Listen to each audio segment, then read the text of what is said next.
याच्या आधी मी ग्रामपंचायतला अनेक वेळा पत्रव्यवहार केलेला आहे।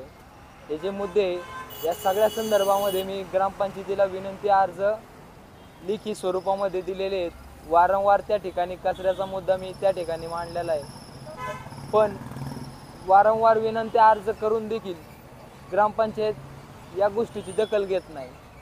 ग्रामपंचायत मला माझ्या मागण्यांना माझ्या त्या पत्रामध्ये दखल घेत नाही। त्याच्यामुळे मी माझ्या वाढदिवसाचा औचित्य मुहूर्त साधून मी या ठिकाणी उपोषणाचा निर्णय घेतलेला आहे।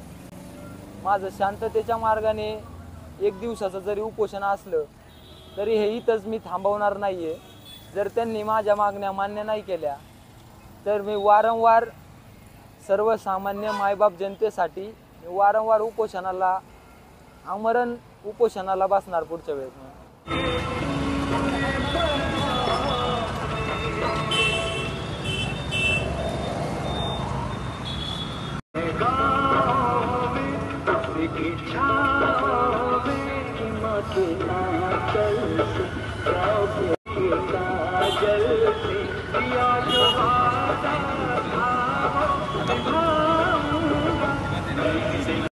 रांजणगावला कचऱ्यासारख्या मोठ्या प्रश्नामधून मुक्त करा। अतिशय तीव्र समस्या कचऱ्याची आहे। आमच्या गावामध्ये खेळण्यासाठी मैदान नाही आहे, त्या मैदानाची सोय झाली पाहिजे। आमची वार्ड क्रमांक 2 ग्रामपंचायतच्या समोर जुनी तालीम होती, ती पाडलेली बऱ्याच वर्ष झालेली आहे। ती तालमीची मागणी अत्यंत गरज आहे। तालमीची रांजणगावमध्ये वाचनालयाची गरज आहे। शेतकऱ्यांची घरपट्टी पाणीपट्टी माफ झाली पाहिजे।